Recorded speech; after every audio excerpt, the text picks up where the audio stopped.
The title of today's lecture is Letting Go of the Past. Letting go of the past. Almost everybody has something they want to forget about from the past. It could be a death or a divorce, a sense of betrayal, loss of faith, losing a home, a deep financial trauma. Everyone has something. Unfortunately, as we get older, we tend not to remember a lot of things too. So our memories, as it fades, which is a tremendous loss, also people tend to also after a while to forget about a lot of these things with age. But some things stick with us.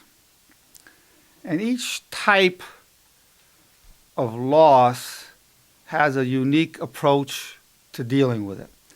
And it's the loss that's part of the impetus for it staying, but there could be some sense of guilt or shame, betrayal, or I could have done something about it. That makes it stick more. A person will go back and say, gee, I should have done this, or I could have done that. So, for instance, a death of a loved one could be a huge loss. But what makes it really stay, and it's hard to let go, is if you never told that person, for example, that you love him or her. And so they could stay long. I never told them, so it's hard to let go because I never said this to the person. A lot of times, the past stays with us because of unfinished business. Somebody didn't say, I love you, before they disappeared or they died, or you just can't find them anymore.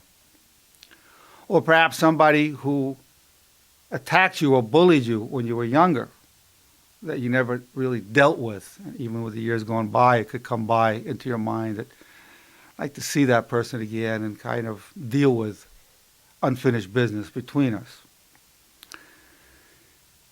Now, in terms of death, of course, a person's spiritual orientation is very important. To the extent we believe that we're eternal souls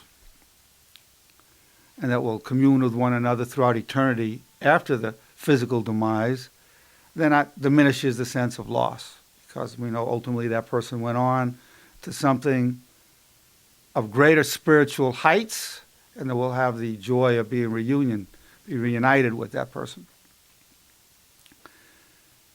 But even with that spiritual orientation, if you never told the person, I love you, or maybe you need to say, I'm sorry. I wanted to never apologize for certain things that I did.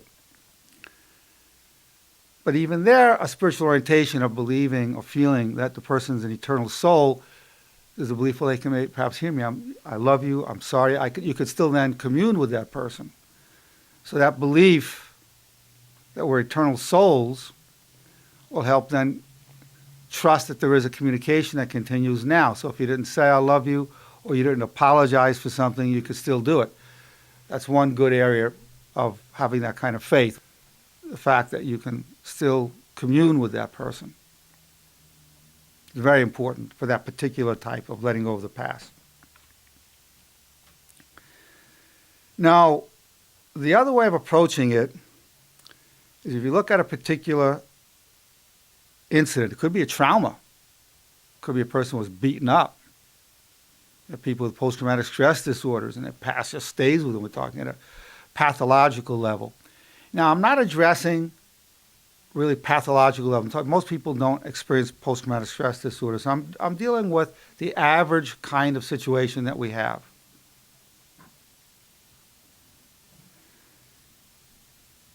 But no matter what the situation is,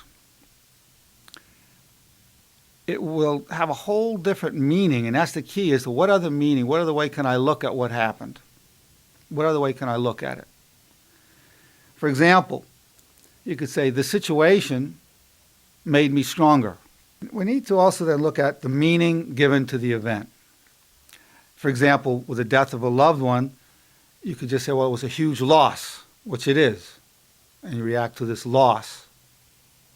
But the other meaning could be, well, this person I know has gone on into greater heights of spirituality, has left the realm of the material world and suffering, and I'm happy for that person. So there's a fact, and then there's the meaning of the fact. The fact is this person is physically dead.